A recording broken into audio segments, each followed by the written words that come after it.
Ndewo, Sanu, Akum, Jamakanza, Mambo. There's one expression I've grown up hearing since I joined secondary school. I've not been able to accept it. It's an exception that describes the Skuma language as vernacular language. This is a language spoken by my family. I've always wondered since then, why is my language being described as vernacular? I came to realize it was because of colonialism.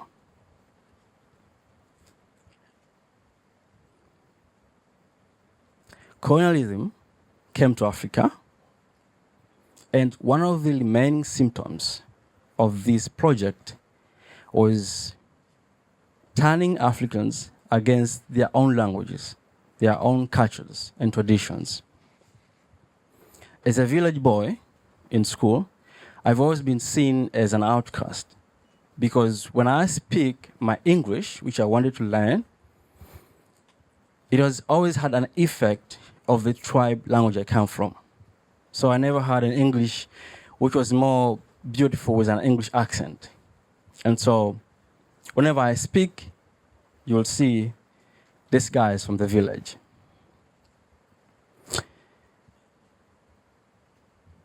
And I kept asking myself, why is a language in Africa was called vernacular? To serve the purpose of communication and expanding the colonial project. But even though, after so many years of colonialism, most African families has driven away from respecting, loving, and appreciating the languages.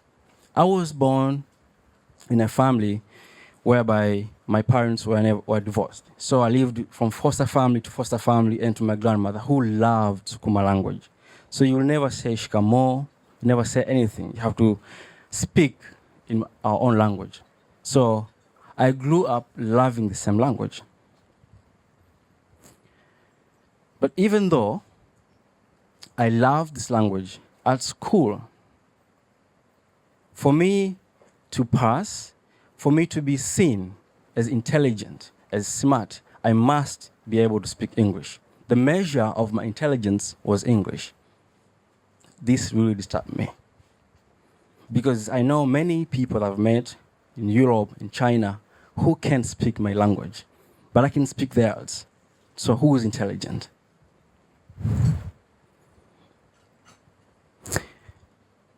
I learned that African language were only seen as a dialect suitable for regional language and not being suitable to be named a national language. And this has caused many governments to ignore our own languages.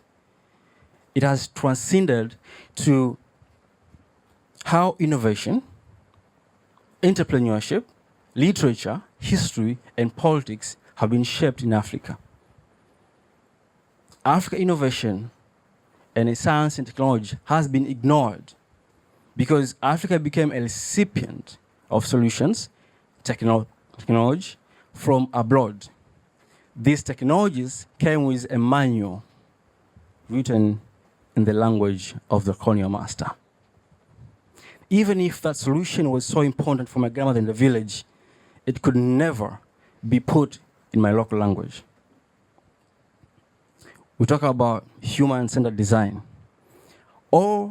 Most of these technologies have been developed, designed, not with my grandmother in the mind, because she doesn't know English, doesn't know Swahili.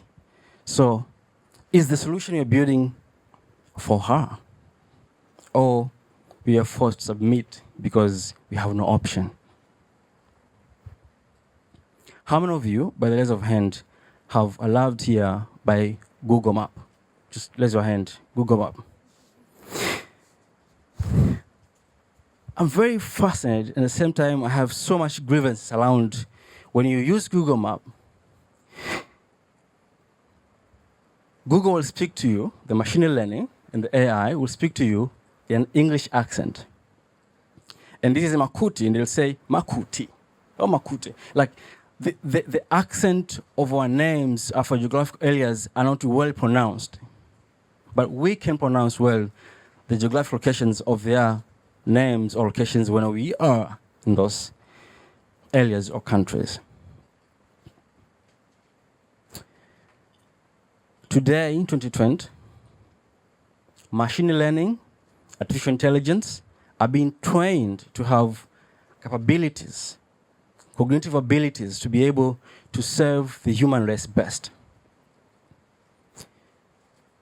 Smart homes is an area of interest for me, whereby homes are being built with a smart mindset and a smart approach, whereby a house, a door, can have a voice assistant that allows two-way communication between the house owner or the guest and the speaker. And services will be rendered if you speak with that particular technology or device. In 2018, on my way from Finland, from Slash, I bought 3 smart speakers, Alexa and 2 Google Homes, and I installed in my house, kitchen, all over the place. And I wanted to learn and speak to them, doing research. And every time you speak to these devices, you'll be told, I didn't hear that. What did you say?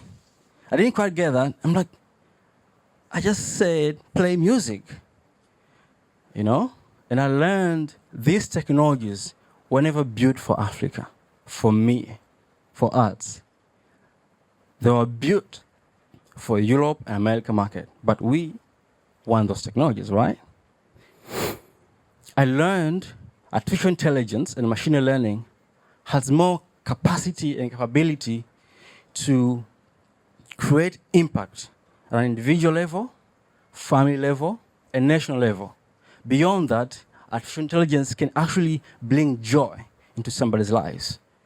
Because in Africa, there was time one of my company was struggling. I talked to my uncle what I was facing, and I was very upset, and I think I was going through a serious mental breakdown. He was like, young man, toughen up, clapping me in the back of my back. Like, he didn't care that I was actually having a serious mental struggle, because you raise a baby and you see your baby dying in front of your eyes.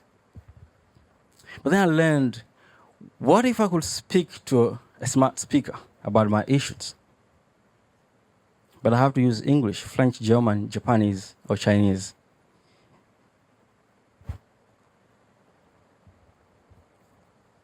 Eight months ago, I decided to work on an Africa First smart speaker called Kaya. Kaya, the Swahili word, meaning home. And I wanted to work on this idea of technology to build the first Africa hands-free smart speaker that not only accompany African languages, but also our accent on how we pronounce and how we speak to this speaker. I had a partner from San Francisco University, 2 professors, and some partner who also is from Tanzania, live in San Francisco. And I flew from Tanzania to San Francisco to open my company in Silicon Valley and not here. That's discussion for other time. And now for 8 months, we've been building machine learning, artificial intelligence, testing our languages. We've worked with 3 languages, Yoruba languages, Zulu languages, Swahili language. And our belief is that smart speaker or artificial intelligence isn't a fancy term. At this point in time, these are crucial innovation to help people, to create impact and joy into humans' life. Our angle, one of our angle is how do we support young people in Africa to deal with mental health? Many people in Africa struggle with diseases. For example, AIDS. It's a taboo to speak to anyone if you have this kind of disease. But what if you could speak to a speaker that has been trained and able to guide you through your process, how you take your meals, your medicine, and just your general health development? In Nigeria, for example, 200 population people, 87% of these people, young people, are struggling to access universal education. How do we teach the next African generation if we don't have enough classes? Can we partner with Tracy Labi to put a course on finance on our speaker, and kids could learn on her voice and her training using these kind of technologies? This became the passion of mine, been working, and like any European language which has been digitized, I strongly believe that African language, it's time for African innovators to stand up, decolonize our mindset, and innovate for our people. Innovate for us. And when I mean for us, I don't mean African being a color. You could be Chinese and you're African at heart. But how do we really build solutions that bring on board people that need solutions? Not at the money perspective, but as an impact perspective. How do we build solutions and technologies that have the user in mind?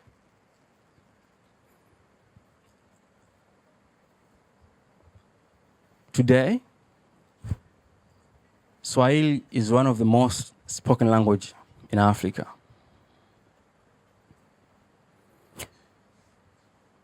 But still, most innovators in Africa ignore to build their technologies with Swahili being the first language of instruction or use in those technologies. I heard recently South Africa has approved Swahili to be one of the national languages. But every Africa ecosystem I've been, innovators are building technologies, applications using Portuguese, French, English. These are legacies of colonialism. And I think it's time that we stand up to build technologies that defines who we are and appreciate the diversity in our culture, traditions, and language as beautiful, as part of the society of this beautiful world. Thank you.